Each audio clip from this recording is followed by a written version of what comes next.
Oh. Oh. Hi, I'm Elephant the Elephant Trainer.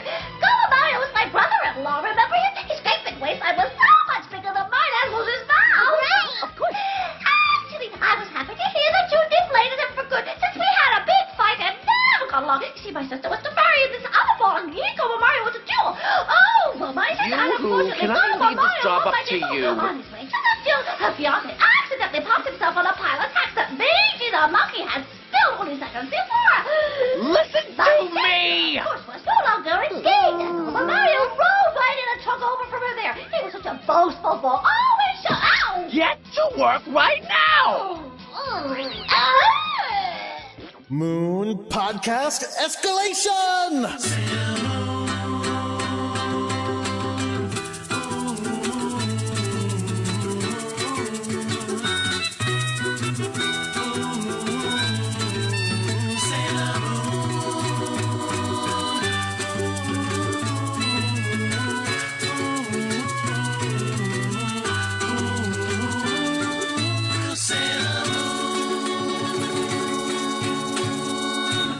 Hello, everyone. My name is Jordan D. White. My name is Chris Sims, and this is Sailor Business. It's the podcast where we sit down with a friend each and every week and watch an episode of the classic 1992 Sailor Moon anime. Talk about why it is that we love it so very much. Oh, and man. this week, sometimes doing this show is a big responsibility, Jordan. Yeah? We got to be here every week, never miss a week, ever, no matter what.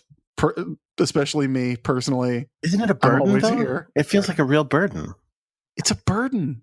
And sometimes I just got to get away from it. You want freedom. I want freedom. I want to be like a balloon. Yeah. And I want to steal a bunch of balloons. Because I don't know how money works. This episode is fucking mental. Yeah, we're going to be watching episode 145, which is called Juban Holiday, The Carefree Princess. And to help us talk about that, we have invited back a very good friend of the show. Emily Gerald is here. Emily, how are you? I'm doing great. How are you guys? Just confined. Just feeling so trapped. Like a balloon tied to something. Interesting. So I like how you say interesting when you can't think of anything else to say, and the thing that I have said is clearly not interesting. I was actually saying interesting to something on the internet, but then I realized I can't talk about that yet because it will. Oh my god. It's about the person who wrote the episode. Okay. We can talk about it later. Let's talk instead about our guest. Hello. Hello. Welcome back. Thank you. Emily, we asked you last week if you have any recent Sailor Moon developments in your life. Do you have any in the past, say, 10 minutes? No, can't say I do. Well, how about this? When this episode airs, we will be only days away from Usagi's birthday. I'm Are we very doing anything? excited. I mean, we could. It is, it's going to be on a Saturday this year, so perfect time to party. Oh, that's right. It's the International Sailor Moon Day this year is on her birthday. Yeah. It should always be on her birthday. Well, yes. Well, except that, I mean, I get, in a way, I get you want to do it on the weekend. Let me. Yeah. Well, it's the government version of Sailor Moon's birthday always falls on a Monday, so we can get a long weekend. The official Sailor Moon holiday. Oh, right. So if for those of our Canadian fans, well, I guess not all of them because Canada's a big place, but there is the Toronto Sailor Moon celebration happening on June. Well, wait, what? On June 16th and 17th, you lied to me. Yeah, that has happened already. It lied to me. I typed in International Sailor Moon Day, and it was like, eh. But there are other ones. Let's see. I got a list here. Let's see what we got. International Sailor Moon Day in Cleveland is doing a thing. International Sailor Moon Day, Alabama, June 30th. New Orleans. Both Sailor Moon Day Alabama and Sailor Moon Day New Orleans are equidistant from me, so I could go to either one, I guess. Now, Emily, are you preparing to go to any Sailor Moon Day? I want to, but I haven't been able to go to one before because every time that they've happened, I've had to work or I've had some other previous engagement. But considering that I am equidistant from 2 Sailor Moon Days, I kind of have to, I think. I saw, this isn't technically related to Sailor Moon Day, but yesterday of when we were recording was New Orleans Pride, and the Crew de Moon went out in their cosplays, and the Sailor Moon cosplay had like a bunch of rainbows in her uniform. It was extremely cute, and everyone should go look at those on Twitter. Ooh, that sounds super fun. It was and happy extremely Pride Month, good. everybody. Oh yeah. Since we haven't said it yet. Sailor Moon is gay culture, so it is fitting that we celebrate Pride Month. Yeah. Well, I think we should definitely do something for Sailor Moon's birthday this year, because we try to here on the show. Maybe that'll be our next episode, will be a Sailor Moon's birthday special. But I will be otherwise occupied on the date itself. So with that in mind, what do you say we just go ahead and get into the episode? That sounds like a good idea.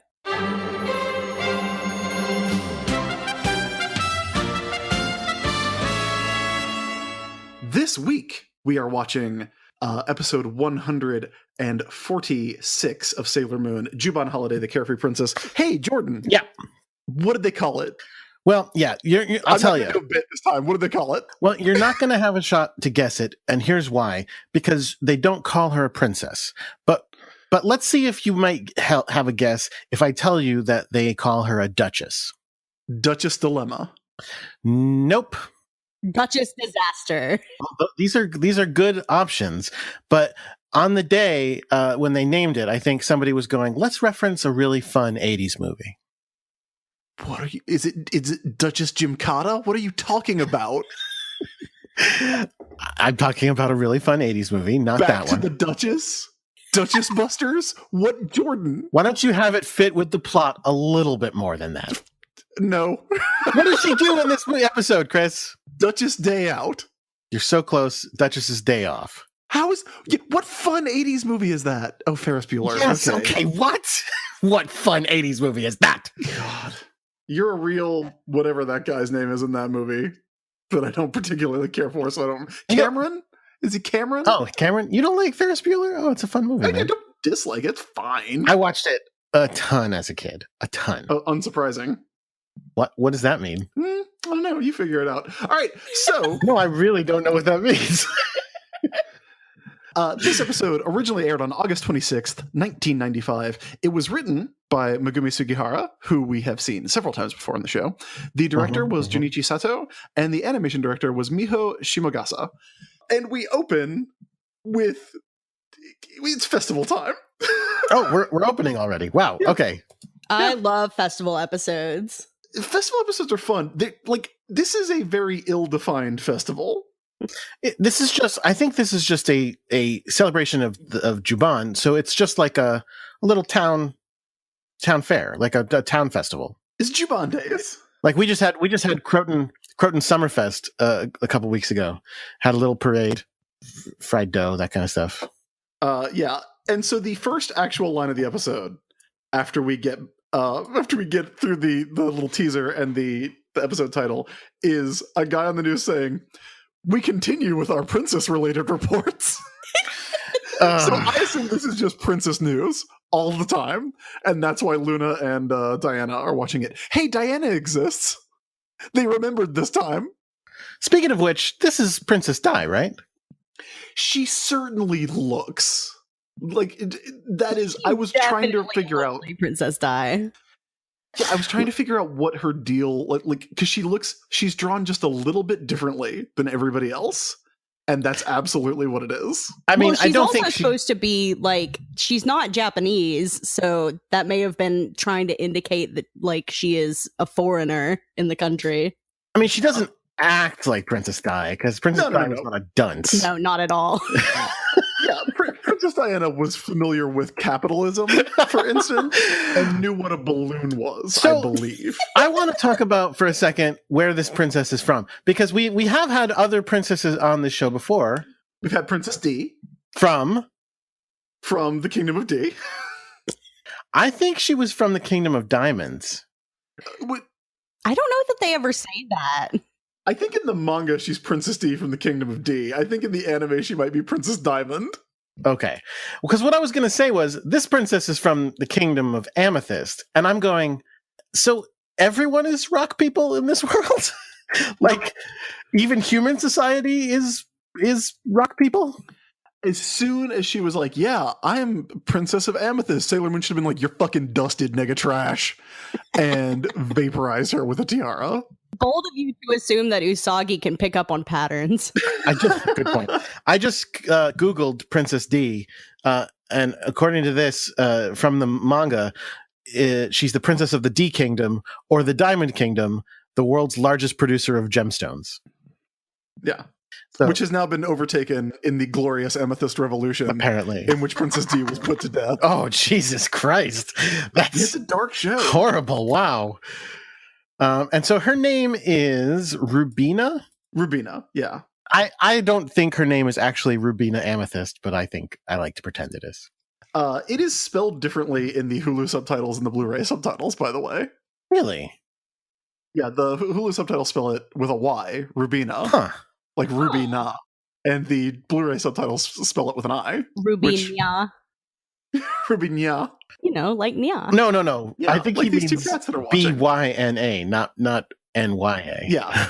They just switch out the Y and the I. Yeah, you know, sometimes, Jordan, people say things to make a joke and not because it's accurate. Never heard of it. Yeah, I can tell. I've heard you on this show. So the cats are watching.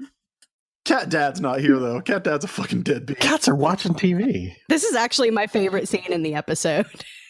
Can we talk about how weird Diana's head is? It's a very weird shape this episode, yeah.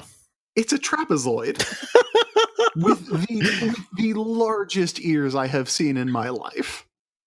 Looks a little bit more like the way that Naoko drew the cats in the manga, just like shape-wise.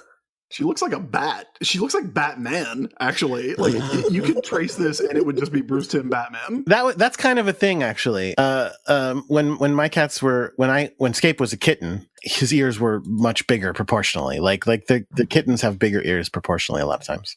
So we learned from the news, from Princess News, PNTV, that P-Span. Oh Jesus! MSMBP.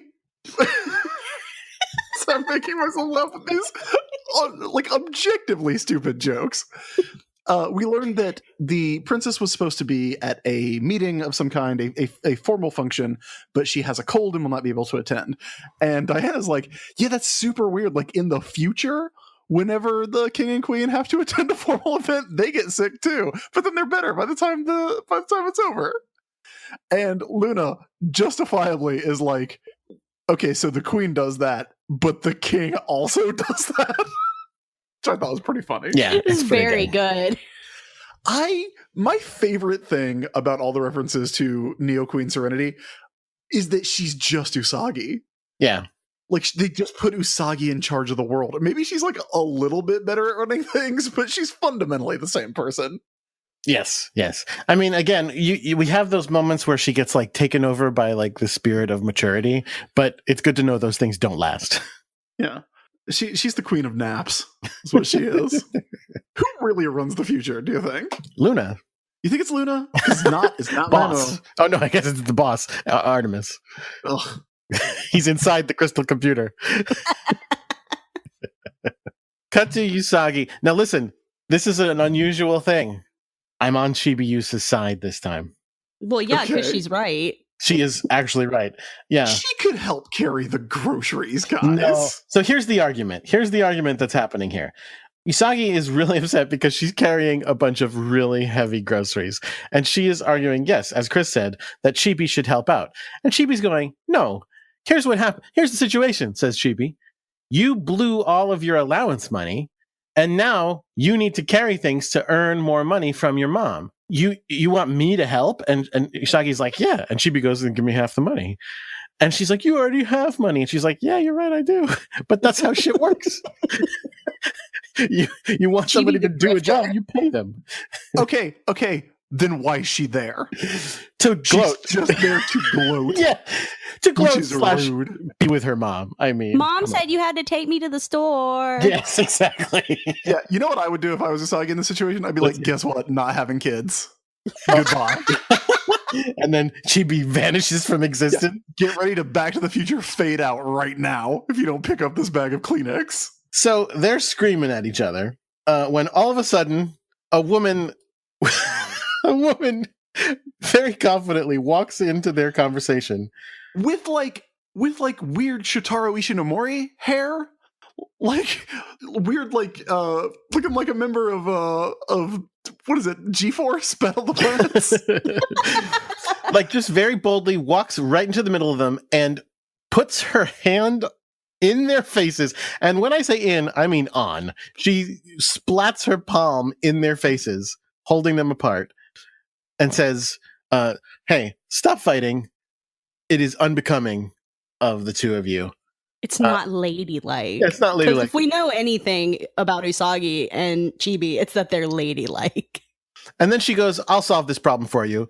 A random man walks by. She puts her hand on his face as well. And again, when I say on his face, I don't mean like gently on his cheek. I mean full, flat hand, full Just middle like front right of up on face. the nose. Yes, plop. And Yeah. stops him in the street like that and goes, carry these packages, won't you? And then stops a second man with the exact same way and goes, you, help. The girls are mortified by this behavior. I It's mean, really obviously. weird. It's super weird. Is that how she just like interacts with people in her day-to-day life? Okay, spoilers, everybody. That's the princess. No. Yeah, but okay, I will buy that she is a princess and she's royalty and whatever, and so that's why she doesn't know that she needs to pay for things. But does Sure. she just walk up to For certain. the people who work at the castle? Yep. Hey, That's what I'm saying. hey, Black, give me breakfast, please. She has to, well, because they're all bustling around so quickly, she has to really just stop them with that hand to the face. Because I will say this: it's a power move. You're going to try that? You're going to try that in life? No, because I don't want to get murdered. Is the thing. That would be my issue. Yeah, with it. this woman has no fear of murder. Yeah. So Usagi and Chibi run away, going, "We're fine. We don't need help." Yeah, we don't need help, you weirdo. She is a weirdo. Yeah, so that's when they discover that the festival's going on, and they're going to run home, change into their kimonos, and come back. And also, the princess sees that there is a festival going on there as well. So But she decides- follows them home. To follow them home instead. Yes, it's super weird. It's a weird fucking episode, and it just gets weirder from here. Yeah, super weird. So, Chris, let me ask you a question about this princess. Uh-huh. How old would you say she is? What? I would say at most 20. At most. Too old. Ugh. Yeah, gross. Too old for Tiger's Eye. He literally looks at a picture of a gorgeous princess and is like, ugh. Back at Patty's old. pub. Yeah, back at the pub. Back at Patty's, exactly. Yeah, Jesus. The He says it gang. multiple times, in case you miss it. But don't worry, they have someone who specializes in old women like her. Crones. Hawkeye is like, all right, I'll go for it. They do clown on her for they put on Tiger's Eye and Hawkeye put on a little show about how she's faking sick to run off and have fun, which is absolutely true, which is kind of delightful. It's the best thing they've done as people. I mean, I wish they had more playful interactions, but they're usually just trying to one up each other. yeah, and they're usually doing what Tiger's Eye is doing, which is saying they'd be like, "Nah, she's too old. Where's these other pictures?" Oh. It's so bad. But yes, they're right. She ran off, and the kingdom put out a news story that ran on the news that she has a cold. Well, only on the Princess News. Right, of course. Yeah, only on PNN. She shows up and she introduced, she's very bad at remaining incognito because she shows up and goes, "Hi, I'm Rubina." It's just a name, Chris, man. What's in a name? Watashi Rubina des. She's also like a fucking puppy because, again, she followed them home. Literally, she saw the festival and was like, "Oh, that looks like fun." Did not go to it, followed these two random girls home and stood outside their house and then just stood there. Just stood there while they got dressed. And then she's just like, "Okay, so nice to meet you. Anyway, go ahead. Go ahead." and they're like, what the fuck? Like, her behavior is so bizarre. Like, Yeah. I get being a little like out of place, but like, it's just she just acts so strange. Yeah, she doesn't act sheltered, is the thing. Like, she doesn't act naive. She acts fucking weird. I guess so did Princess D, though, right? So I No, guess princesses are weird. Not really. No? And once she took off her glasses, she was beautiful. Of course, that's a good point. Good point. I mean, like, even if the idea, even if her idea was, I don't know how to go around in regular society, so I'm just going to pick a person and follow them. Why wouldn't you pick a person at the festival you want to go to instead of, oh, geez, I hope these girls go back to the festival because that's where I want to go, but I'm committed to following them. Yeah, and it's not like she doesn't speak Japanese. Right. You know? Oh, she does. Fluent. 'Cause she communicates with everyone that she runs into, and nobody's ever like, oh, she sounds weird. It's not like when Usagi tries to speak English. Not only that, but there's a scene later where people from the Amethyst Kingdom are talking to other people from the Amethyst Kingdom in private, and they all speak completely fluent Japanese the entire time. Yeah, I mean, again, that is a function of this being a show for babies as Yes. well. Like, there is no indication that she would not be able to just go to the festival and be No. like, hey, can I get a banana? Can I No. get some cotton candy? No, but Chris, couldn't the Amethyst Kingdom people be sitting there going, hello, how are you today? Like they did in that one episode. Oh, love that. Love that. Well, there is one scene while she's at the festival where it seems like she's having trouble understanding a guy speaking to her because she asks him to slow down. That's true. That's true. Yeah. But she can speak the language. Yeah. Diana's the only one who spots it. And she immediately goes, that's Princess. Yeah, yeah. Well, Usagi and Chibi have been at the grocery store, so they're not watching the news. That's true. So they get to the festival. Yes. They're having a lovely montage. Their outfits are so cute. Yes. Are they shooting at chocolate milk? What is this chocolate milk shooting game? No, it's just like a pop gun game where you're shooting for the prize. Right, but I think the thing they shot is chocolate milk. Yeah. Is it a bottle? It's a little box of chocolate milk. Oh. Well, Yeah, it's very weird. yeah, you gotta shoot something. That dude's leaning way over, too. Yeah. Also, Diana's getting super close to everybody. Like, way up in everybody's personal space. The dude who's at the pop gun Rubina. game, she is like... Rubina. Oh, that's right. Rubina. Sorry. Sorry. Definitely not Princess Diana. Yeah, this is a real ecstatic situation we're in here. Oh, so yeah, talk about how she leans over the pop gun guy. Yeah, this guy is leaning over to shoot at the pop gun game, and she's like leaning over his arm, and he's got like the embarrassment flush on his face. And that's almost nothing compared to the what's it fucking called? Cotton candy guy. Yeah. She's standing across from the cotton candy guy going, oh, so I can eat this cotton? That's crazy. She And goes, he's "Can I like, eat this cotton? Can I rip this cotton? This sweet, sweet." Cotton. Because you ever be at like a You ever fabric be at store A fabric and you store. see cotton and you're like, oh, I just wish I could eat that. I don't even like cotton candy. It's not that good. It's fine. It's fine. Anyway, so he's the police. And so then she like ducks behind the cotton candy guy and like again like presses herself up against his back and like has her hands on him and he's very much blushing like, oh, And then what is causes this, him to destroy his own booth. Yes, It looks. I mean, he gets a weird look on his face, like as she's leaning up against him, and the cotton candy is expanding. That, I mean, yeah. Oh, no. I didn't draw it. It's Oh, all true.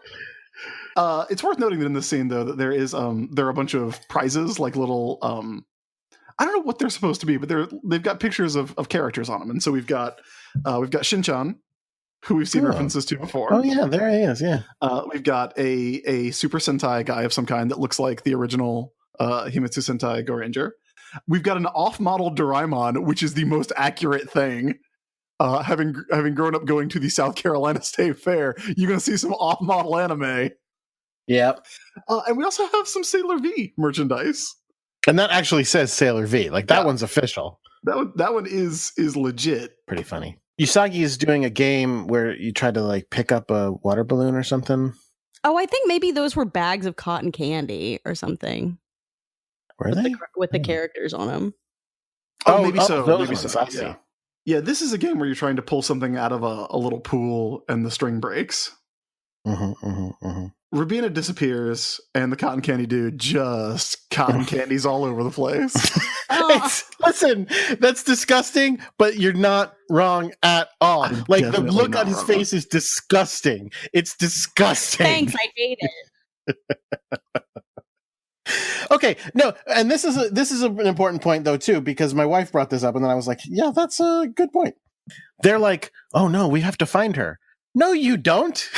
She's an adult woman. I mean, yes, it turns out they do have to find her because she has no clue how to live a life. But usually an adult woman can just go off and do stuff. 2 children don't have to take care of her. Well, Chibi Yusa has spent enough time around Usagi that she knows what a princess who doesn't know what she's doing looks like. Oh, it's all true. We then get a kid having a kid with a mullet. A kid with a wicked mullet having a real tantrum. Yeah. And the thing that's funny about this, he's awful. He's a terrible child. Unequivocally terrible. He's screaming at his mother, buy this for me. She's holding fast, but I love that the guy selling the balloons is like tears streaming down his face. Like, yeah, kid, you almost got her. I need that 50 yen that I'm about to get from this balloon sale.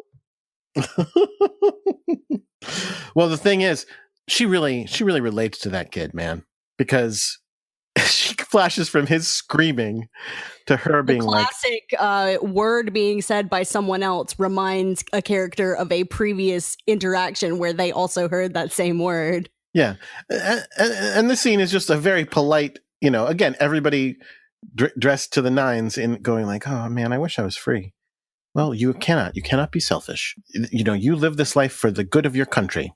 And that brings me to one thing I want to talk about this episode, which is, I feel like this episode really comes down on the side of, yeah, she has to go back and serve her people as a princess. And I'm sitting here going, really? Like, that's the, and I understand in this specific instance, she's a clueless dunce who would die if she didn't go back. But like, generally speaking, I feel like, no, she should be able to do what she wants. And if that destroys the monarchy of her country, I'm kind of okay with that. Maybe they should have an election. We got fucking October Revolution Jordan D. White over here. Oh, because Chris, you know what's a better idea? Jordan D. Bolshevik. This dunce gets to be queen someday. How about that? That's a great idea. Well, I mean, so does Usagi. Yeah, it's not going to matter. There's going to be a new dunce queen of the entire universe in like 2 years. It's honestly making me question the entire thing. Do I really want Sailor Moon to rule the universe? And I don't know now. I don't know. It's unbelievable. Why are you on the show? Why are you even here? yeah. Because you know what's really working out well these days is elections. Elections have never ever gone wrong. End democracy.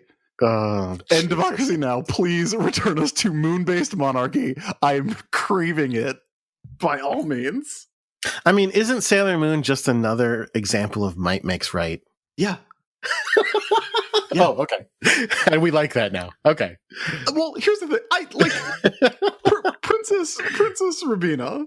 Like, I wish we had some details on what she was going to do, because all we know that she's going to do is have a meeting of some kind, a state function of some kind. Like, yeah, go negotiate the trade deal with Japan, please. Then maybe we can hit the street fair after. But it's certainly not that, Chris, because you'd have to know what money was to understand that. That's true. Like, again, I don't know that I trust her to negotiate any kind of anything. I'm sure she's here for a purely superficial reason, and it's fine that she ran off. She's probably just a figurehead. Yes. Yeah. And at which point I say, let her take her bazillion dollars and run off then. Yeah. I have a no sympathy for someone who has never had to even consider the existence of money. Rubina, get back to work. That's what Chris says. Okay. Meanwhile, this kid is boiling This red. Awful little goblin. He's saying, buy me a balloon. And so she just grabs a balloon and hands it to him. Rubina does. Yeah. And then she goes, freedom. Because that's actually not what any of those words mean. I mean, well, Chris, that, it is free. Except it's not. Wait, what? So all the other kids start walking up and they're like, they want balloons. And so she just starts handing out balloons as this poor balloon dude who is, who's a weirdo himself and was encouraging this child to be a awful little monster. In the dub, he says to these kids, hey, you kids got money? Yeah. It's great. Oh, and then she accidentally lets a balloon go. And that's the most beautiful Best thing she's scene. ever seen. Yeah. Like a plastic bag blowing in the wind. And you know what's the weirdest thing? What? It gets the Sailor Uranus and Neptune music. Oh, yeah. It gets the watercolors and ooh. Yeah. And I don't know about you guys, but I was real horny for this balloon. Just so horny. You're disgusting. So that's when the balloon guy is finally like, hey, can you maybe pay for all the things that you're literally stealing right in front of me? Pay? And she's like, yeah, I don't know what that is. So then she takes a balloon and hands it to him. Yeah. And he starts screaming at her pretty... I mean, look, he's very aggressive. He does try to punch her in the face, which is a little... Yeah. It's a lot. I feel like he's justified in yelling, but then he does take it too far. Right, exactly. Yell all you want. Call the authorities. I'm sure we know there are cops nearby. We just saw her avoiding them. Yeah. That would be a perfect thing to do. And then Hawkeye shows up, stops her from getting punched in the face, and then goes, in the real world, you need money to buy things. Princess Rubina. And she freaks the fuck out. Yeah. Then one of my favorite things happens.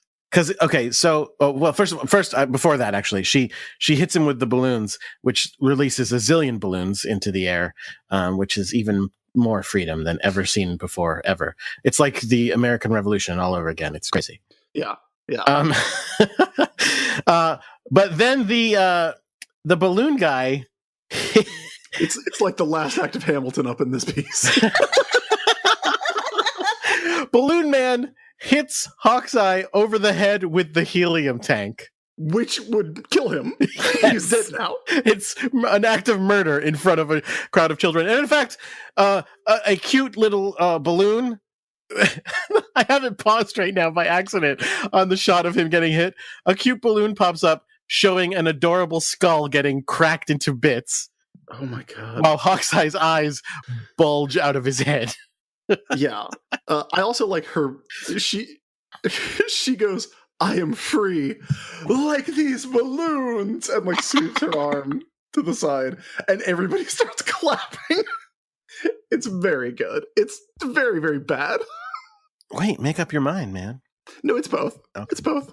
So yeah, Hawkeye's dead. So that's the end of the episode. Yeah, I guess this balloon guy is a murderer. Yeah. In front of children. Like applauding children, although they probably stop applauding once he murders the guy. It does leave a tank-shaped impression in his hair, which is very funny. And then he tries to pay for all the balloons with a 1,000 yen bill? Isn't that like $10? It's $10, yeah. It's a 10 spot. How much do you think a balloon costs at a festival nowadays? I mean, I was just at a street fair and I didn't price the balloons, unfortunately. That's because you hate freedom. No, honestly, I thought about getting... They actually had an inflatable Spider-Man, and I really thought about getting it for Darian. And then I was like, he doesn't understand things yet. Like, I like this happens every year. I'll buy him when he's a little bit older. But I almost did. I came very close.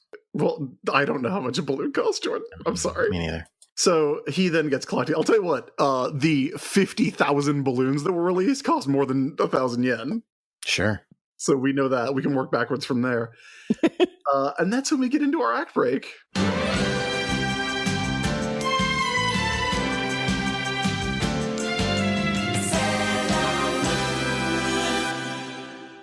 Hey, Jordan. Yeah. If people like the show, do you like the show? Me? Yeah. Oh, yeah. I mean, wait, you mean Sailor Business or Sailor Moon? Yeah, this show. Oh. The one we do. Yeah, I guess so, yeah. Okay, you guess so. Thanks. Good job. Thanks, of course I like the show I do. Of course I do. Oh, okay. I even like it when I'm not on it and it's just you. So you like the best episode? Oh, we'll see. Well, if there are people out there listening who also like the show, is there like a way that they can support us a little bit? You know, there is. Give a little back for all the laughs and fun times and saying we're horny for balloons that we've gotten in the show. You know, there though you joke, but there is, Chris. And what it is they can go to a site called Patreon. At patreon.com/sailorbusiness, you can sign up and you can become a patron of our show for as little as $1 a month and for as much as $60,000 a month. And it is a very nice thing to do. It helps us out. It helps us live our lives and make this show every day. And there are a couple levels you can subscribe at. For $1, you're just a regular subscriber. You help us out. We love you. We thank you.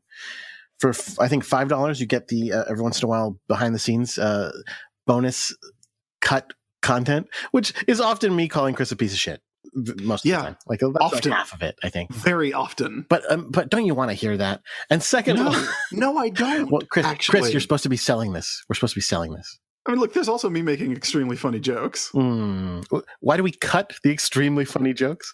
Because look, we love all our listeners, but we love some of them more. Wow. Okay. Look, the carrot and the stick, my man. The other thing is, for $15 a month, you can have Me? Yes, you. A Sailor Business pin. Now, do you have one? I do. I love it. It's great, right? Yeah. It's a tennis ball Sailor Moon. Who drew it for us, Chris? That was designed by Katie Donnelly. It's adorable. It's so great. Very regularly, we get people saying that they were wearing it and got nice comments on it, or another Sailor Business fan recognized them because of it, which is awesome. That is currently our pin. We're working on the planning stages of our next pin. I can't wait. It's so hard to decide. It is. Like, Chris, I want to just do us another Sailor Moon one. I know you do. But we also have another show here in this little family of podcasts. I know. Let's just do 2 pins. All right. I'm kidding. Fine. You know what? You know what your job is now? Get these pins going. Nah. Get these 2 pins going. Yes, Chris, I will get both of them going. That's what I thought. We have no new Patreon backers to thank this week, but we do want to give a special shout out and a thank you to everyone who kicks in anything, whether it's $47,000 a month, whether it's just $1 every month or so. Then we love you all and appreciate all the support that you give us here. Jordan, let's do a Twitter question before we go back in. Of course we should. We got a whole batch of them.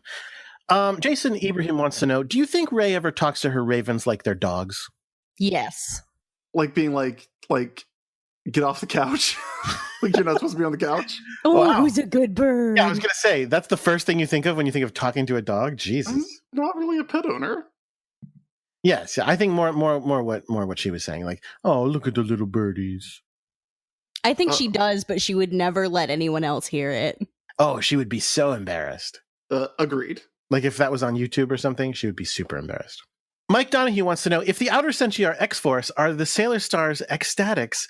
Maybe they are, but we'll talk more about that when we get to stars. Keep that in mind, Chris. Okay. Ecstatics. Okay. Sailor Wentz wants to know, which Senshi would make the best stand-up comedy special? Mina. Wait. Are we giving Mina credit for being funny on purpose now? Well, no, it's really process of elimination.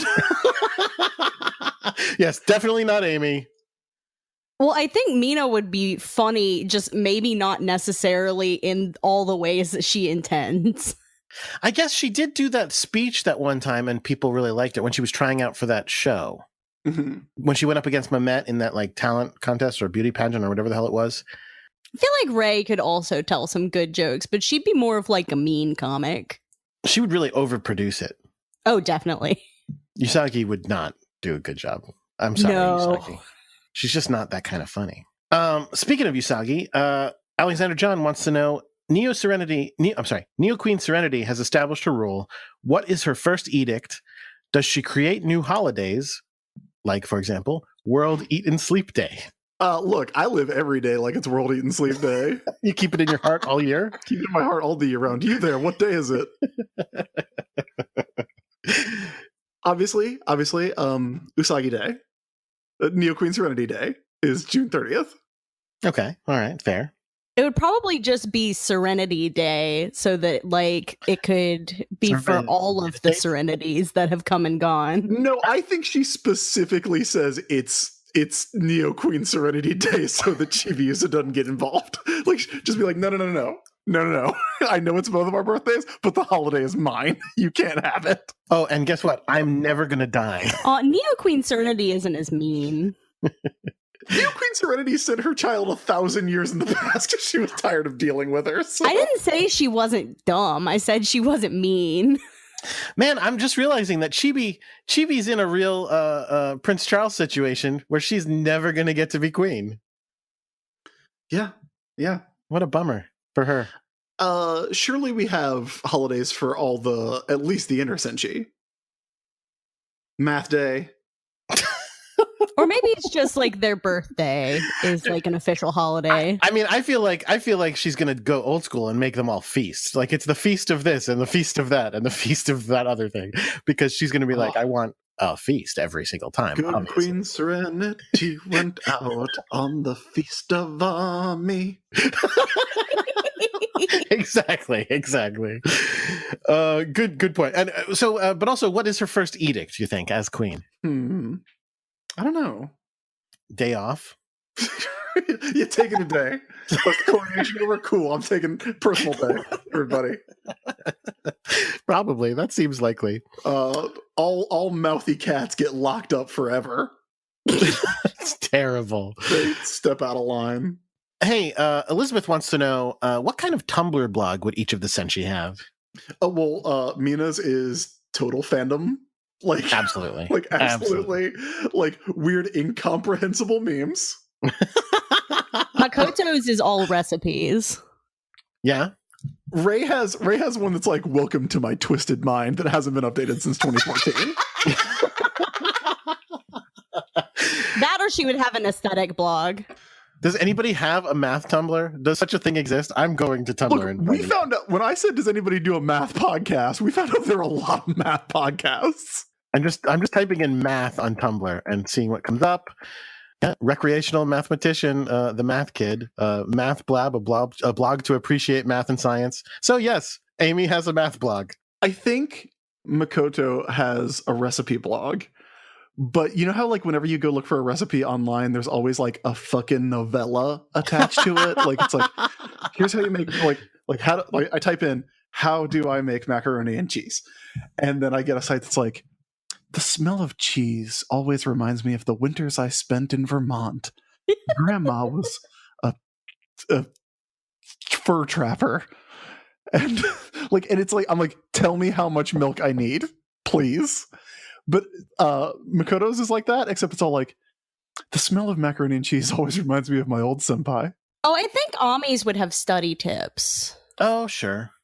Usagi's is like 100% retumbles. There's nothing original ever posted, right? Yeah. And her blog has no theme. Yeah. It's just whatever she likes. Yeah, she just was like, oh, good. I'll reshare that. Yeah. It's updated 47,000 times a day. No cue, just whenever she feels like it. Yep. Oh, these are all good answers, and I believe they're all accurate as well. Yeah. Hey, Ali Brinken wants to know: does Makoto cater Usagi's wedding, and what's on the menu? It's weird to make your friends work your wedding. That's true. That's fair, actually. There was a time when I thought I might have to get Ali Stock to take pictures at the wedding. Unfortunately, we didn't, so that she could actually enjoy it. Oh, that's nice of you. But yeah, maybe. I don't know. I think it's an all-you-can-eat cake buffet. Oh. And they're just like, there's no dinner? It's just cake? Just cake. Oh, Jesus. One big cake for the two of them, but then everybody gets unlimited cakes. No, yes, I get that. I just am like, I don't know if I want to go to that wedding. What? Yeah, I like cake, but I don't know that I would want to eat it for like the whole meal. I wish you could see my face now. It's just a mask of I incomprehension. heard it through the silence. So you would prefer to eat cake instead of a meal? I mean, not every night, but like it's a special occasion. A special occasion. Oh, Jesus. All right, back to the show. Yep.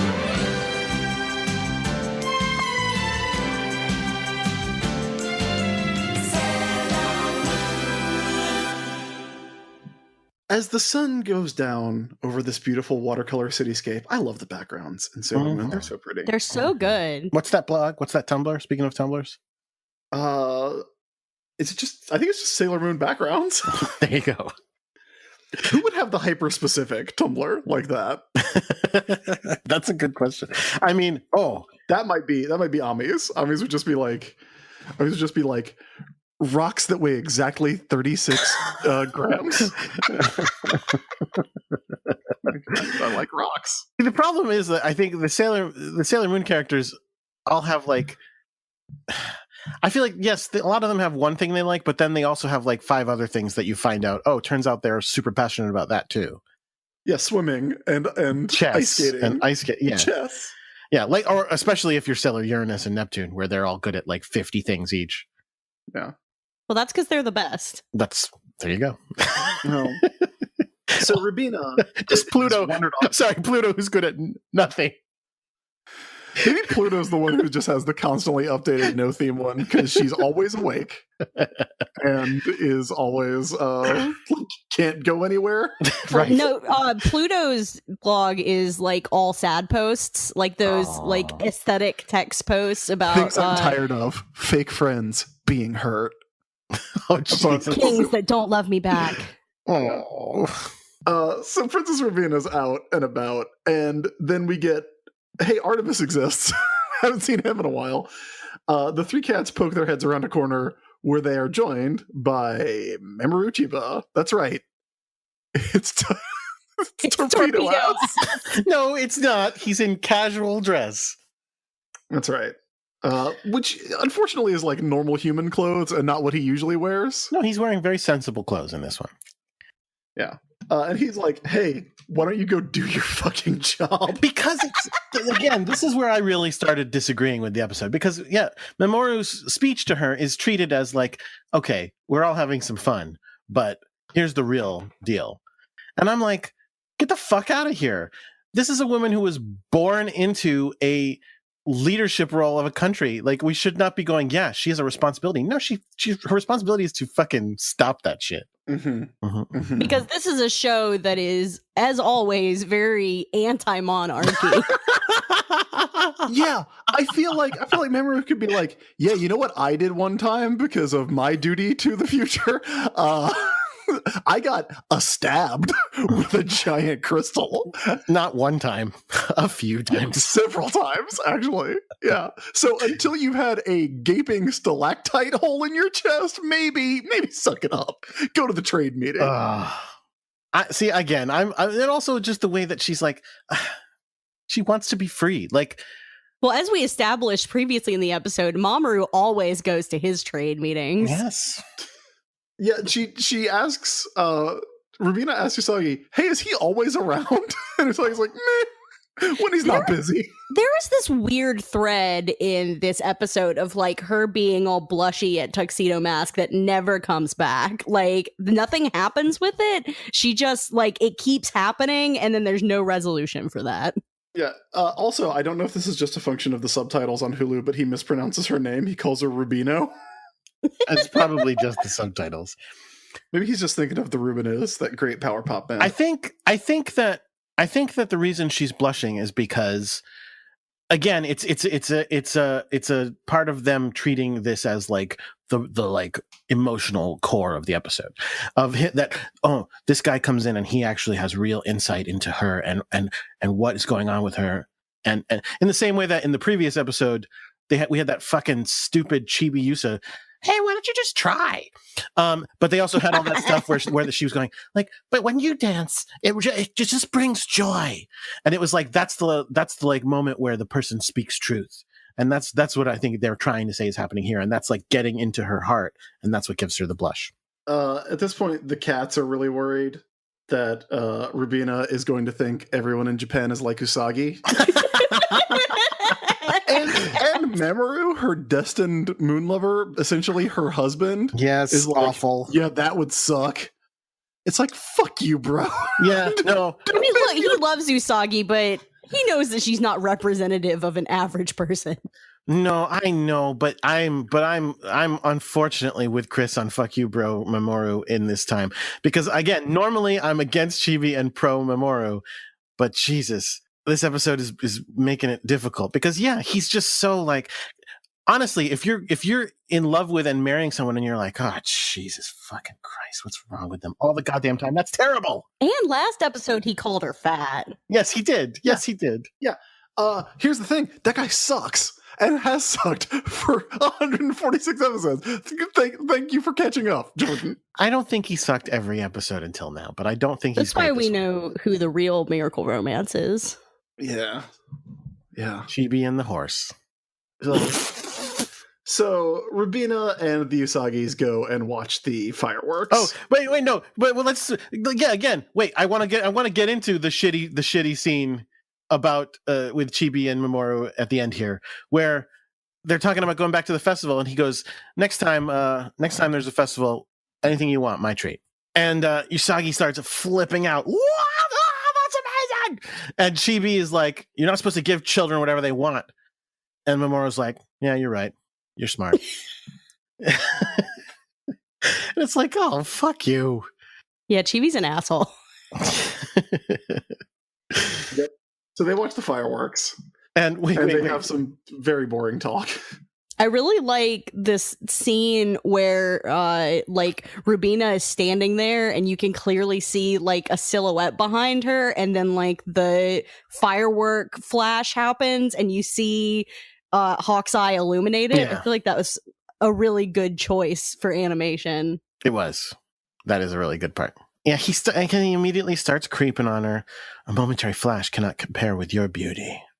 Ugh. Because he's a creep. Yeah, he really is. What the hell is he doing here? Ugh, he doesn't belong here. I love his green shorts. I don't know how. I want to know what happens here because so he says that creepy thing to her, right? Mm-hmm. And then all of a sudden they're gone. And next time you see her, she's like backed up against a fence like a minute later. And it's like, wait, what? Yeah, they've gone to like the basketball court. So then he immediately gives up. Like he doesn't even really try seducing her. He just is like, I'm doing this. 1, 2, 3. Let's go. So Usagi hears her yelling, and she shows up.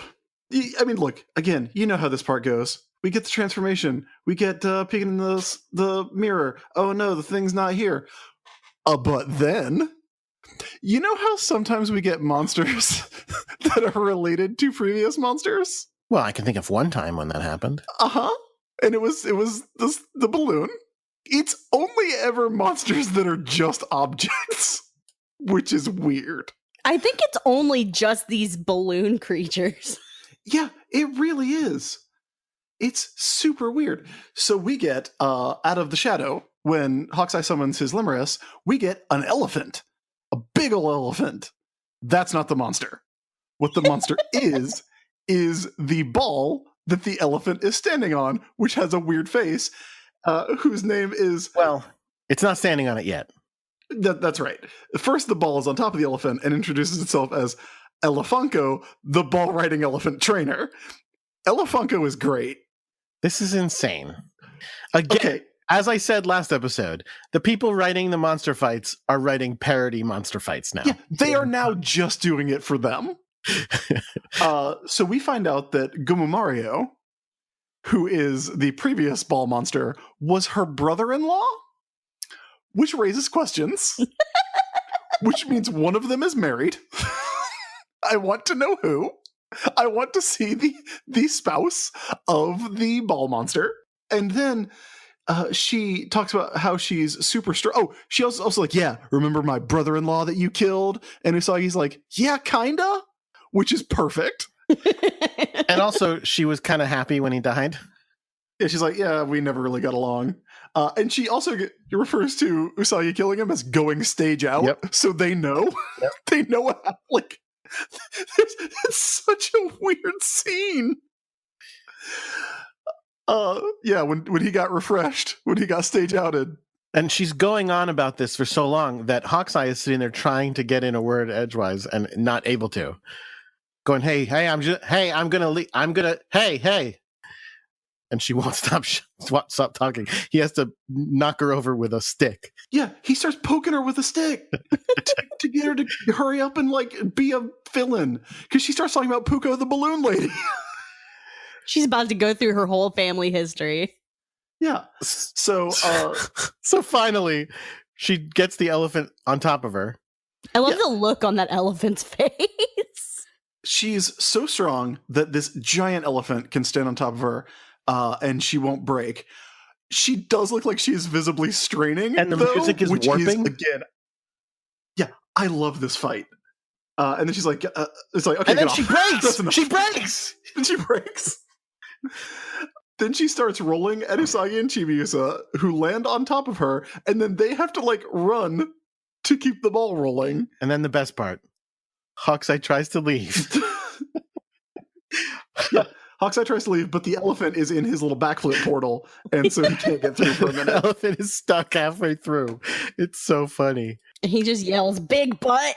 So Usagi and Chibi are on top of this ball, keeping their balance amazingly well, running on top of the ball, but the ball is heading straight for Princess Rubina. They're going to kill Princess Rubina by accident. So, man, somebody's got to save This them. is the best part. And so, no worries.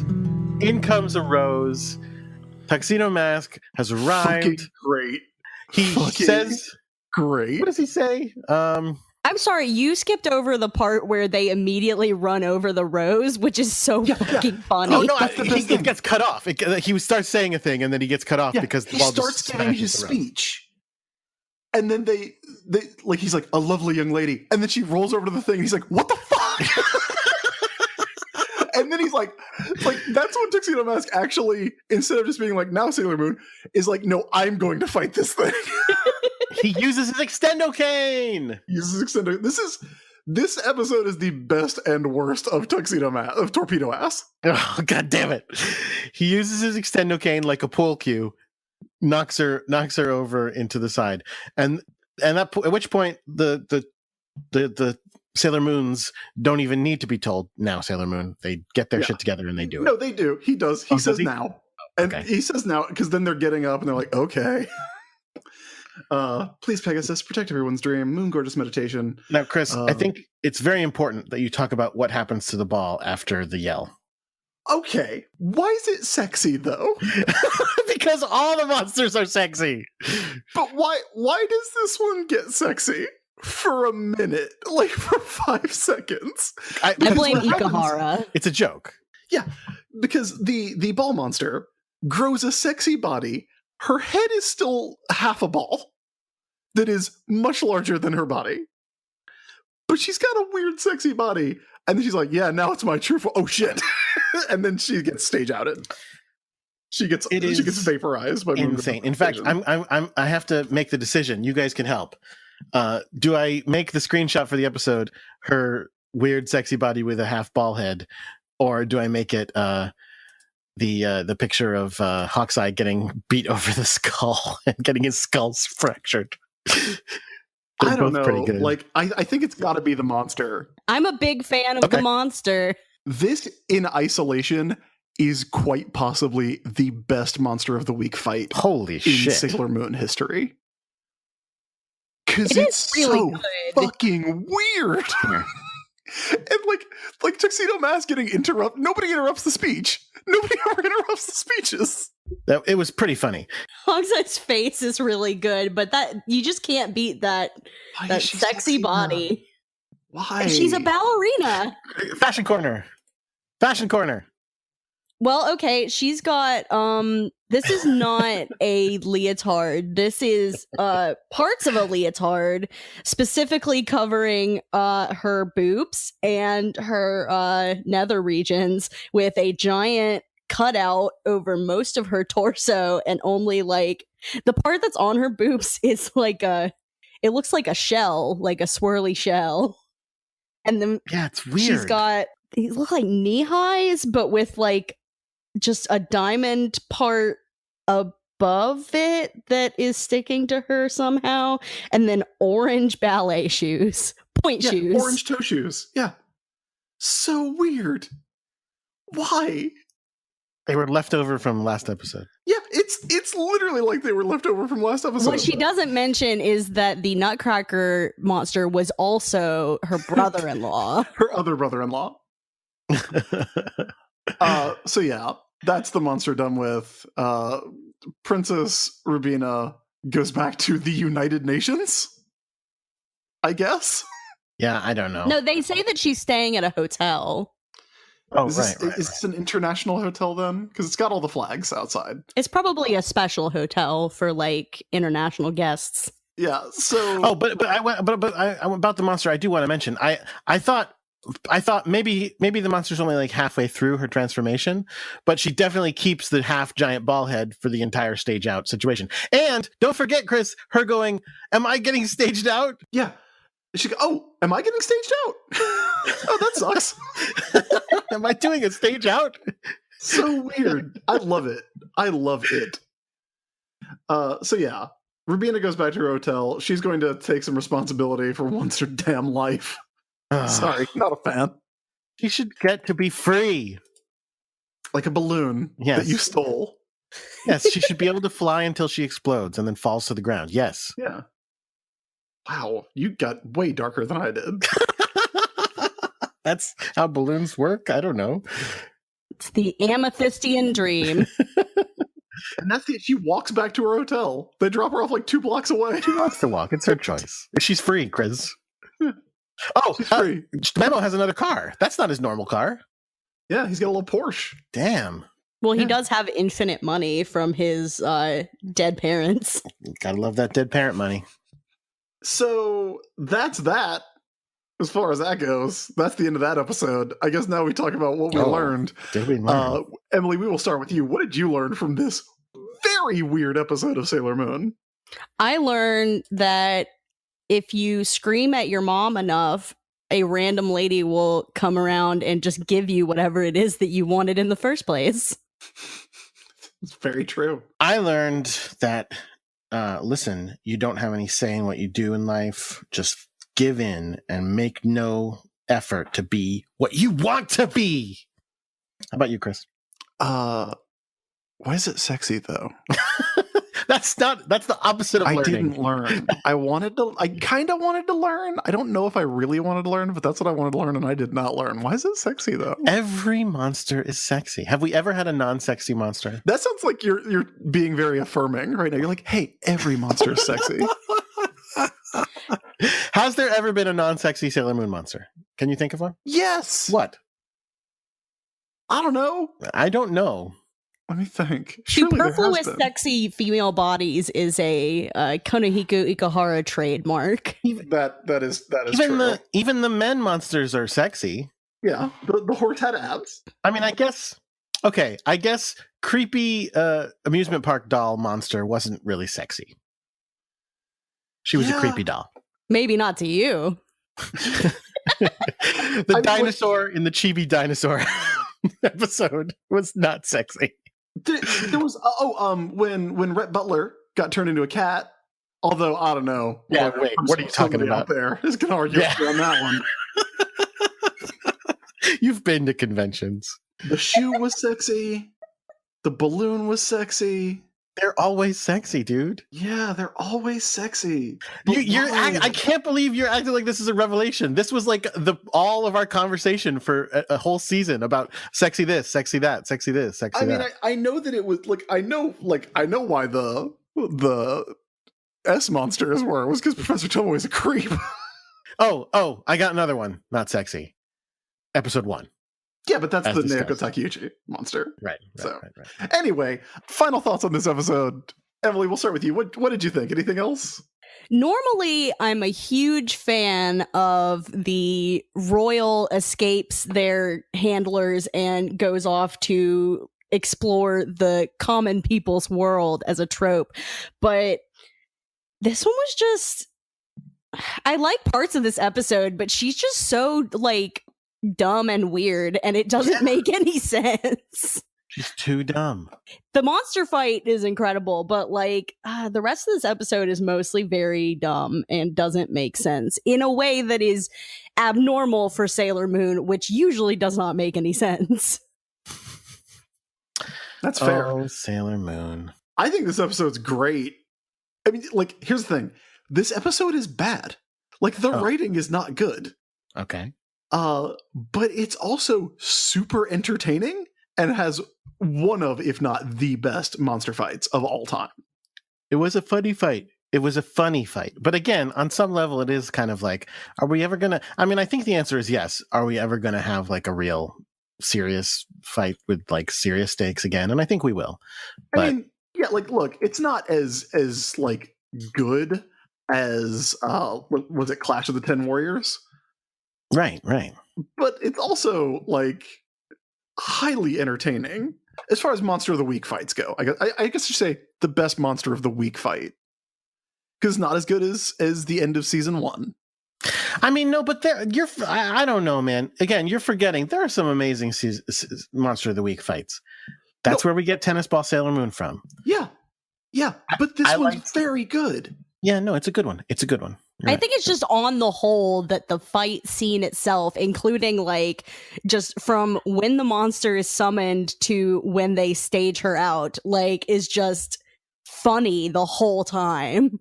Yeah, absolutely. So I think that's going to do it for this episode. Emily, thank you so much for joining us. Thank you for having me back. Yeah. Before we get out of here, would you like to tell everyone where they can find you online? Absolutely. If you would like to follow me on Twitter, you can do that